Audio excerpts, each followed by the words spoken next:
மனித குலத்திற்கு மீட்பினை வழங்கும் ஒளியினை கடவுள் உலகிற்கு அனுப்பினார். கிறிஸ்துவின் பிறப்பு பாவ இருளில் வாழும் மக்களுக்கு மகிழ்ச்சியூட்டும் நற்செய்தியாகவும் நம்பிக்கையின் ஒளியாகவும் திகழ்ந்தது. கிறிஸ்துவின் பிறப்பு மனிதர்களின் இயலாமையும் கடவுளின் அளவில்லா அருளையும் வெளிப்படுத்துகின்றது.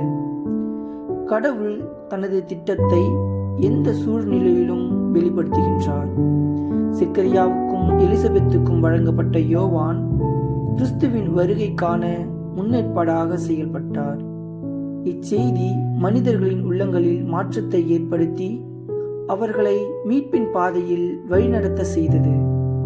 திருவருகை காலத்தில் இருக்கும் நாம் நம்முடைய வாழ்வு மற்றவர்களுக்கு எப்படிப்பட்டதாக இருக்கின்றது?